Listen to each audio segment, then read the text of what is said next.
watching you and Dr. Gandhi in the hearing yesterday, hearing yourselves being quoted, having all these questions asked to various people, and I was wondering if you had been able to make comments at that time, what you would have said to Senator Specter or Senator Harkin.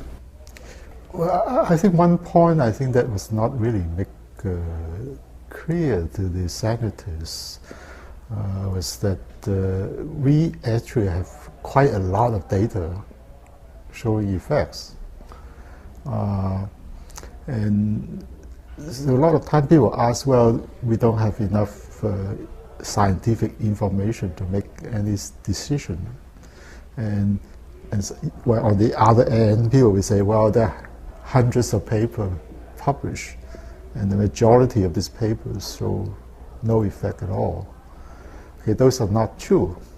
First, we have quite a lot of information on radio frequency radiation and cell phone radiation. That's one thing. Second, most of the data, at least half of the data, show effect. So it's not true that the majority of the data show no effect. Lots of time when you listen to the industry, the comments is that the majority of data show no effect. That is not true. Mm-hmm. Unless the people who publish it, I don't know. They were saying basically that there isn't enough data to make policy on it. And you're saying there is now. Mm-hmm. Well, depending on what policy, I think for precautionary approach on limit use of cell phones or limit exposure to EMF, electromagnetic field, I think at this point we do have very strong indication that we should do it. Even though, because we don't need to prove harm, existence of harm, in order to recommend less exposure. So it's better safe than sorry kind of approach. I think that's important. Carrying on with that, I know that 9 years ago when we interviewed you, you were saying chronic exposure to low levels may be just as harmful as a short exposure to high level. And now we have a lot more data to indicate that. Can you talk about that? Well, so that was 9 years ago when we talked about this, and at that time we found data that this is experimental data that you expose an animal or cells to high intensity radiation for a short time will produce the same effect as a long duration, low intensity exposure. So the intensity and time can trade, right? So now, but in the last, well, at least 10 years, there are well, as far as I know, there are 53 publications showing that very low intensity radiation or fields can cause effect. At that time, we would say, well, it's impossible to see the effect at this low level. But now we do. And we have paper, well, there are 53 peer-reviewed papers indicating that the effect occurs at very low level. Particularly the study on, for example, on cancer, lymphoma, in people who live close to radio tower, AM tower and broadcast tower. And those people are exposed to very low level, but radiation for a long time. So it's like sometimes can be 24 hours a day. And there are several studies showing that they have, people do develop leukemia, a type of cancer. So long-term exposure at even very low intensity can lead to harm, health effects. And can you talk about the proliferation of sources that we now have? And what does that mean? There's a tremendous increase in devices and structures that emit radio wave, extremely low frequency fields.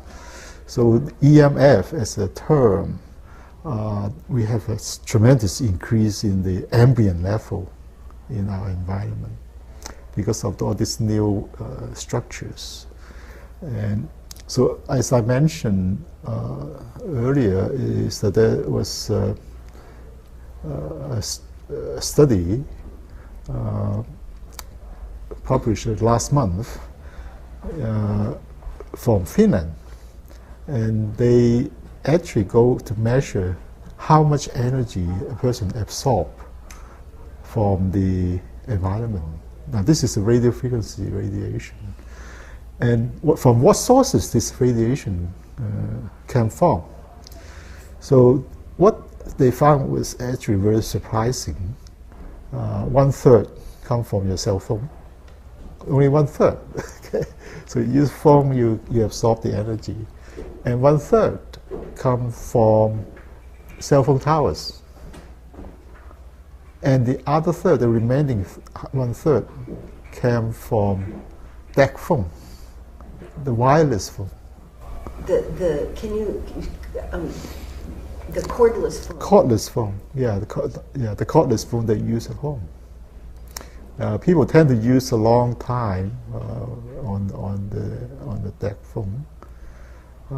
So surprisingly, 1/3 of your energy absorbed from radio frequency energy come from that source. Now, if you don't, for example, you don't use a phone, that means 50% will come from the cell phone towers and 50% from the DEC phone.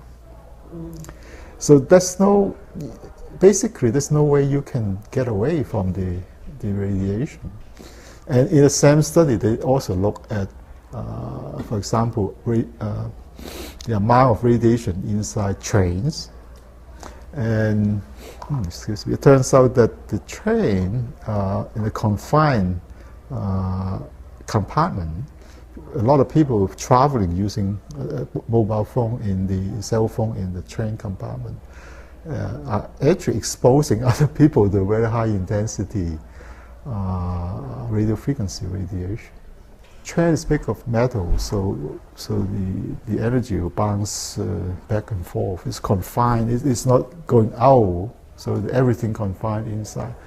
So even though you're not using a phone yourself, you're being exposed. You're secondary exposed by to the radiation. And isn't that the same in cars? Well, car, not that many people use a phone. Well, how many people can sit inside car? 3 or 4 people, even everyone use it, is still not as much as inside a train. You can have 20, 30 people using the same. At the same time, they can be on a phone, they can be using a computer which is connected to a wireless connection. And now they're talking about airplanes. Well, airplane too, if it is allowed to do that, using a cell phone. And actually, I think there's a report in Japan that showed that this bullet train, the Japanese bullet train, inside the train, the exposure level exceeded the Japanese allowable limit. So it's that much. They don't know what to do with it because those businessmen traveling from one city to another city, they have to talk all the time to somebody. And so the whole thing so everybody is inside a sea of waves, electromagnetic waves. I keep thinking we should all wear full body coverings of absorption material. That carbon filament material. Yeah. Well, people who work on antenna, they're protective clothing. It's expensive. Well, Japanese has actually, they have this type of thing they make into underwear. Yeah, you can buy RF absorption underwear in Japan. They know about the testicular Yeah. Well, another thing I think that came out in the last few years is that the people look at the sperms in cell phone. People use cell phones, and then they also expose sperms to radio frequency field from cell phone, and then they look at the DNA. There was damage to DNA, and the sperm, usually sperm swim, and they swim straight. But if you expose them to radio frequency mobile phone waves, they swim in circle. And then there's less sperm. There's a decrease in sperm counts in men who put the phone in the pocket. So even though your phone is on standby, you're not talking into the phone. You're not using the phone. If it's on standby mode, the phone emits radiation intermittently. So a sperm who swims in circles is not going to find very many eggs, right? Yeah. Just to wind up, I'm just wondering what, in a nutshell, is your recommendation to the average layperson about the use of cell phones, wireless technology in general? Well, for cell phone, I think it's very easy because it's voluntary. You just limit the use of cell phone. And then, yeah, I think another recommendation is use a headset, this wire that connect your phone to your ear.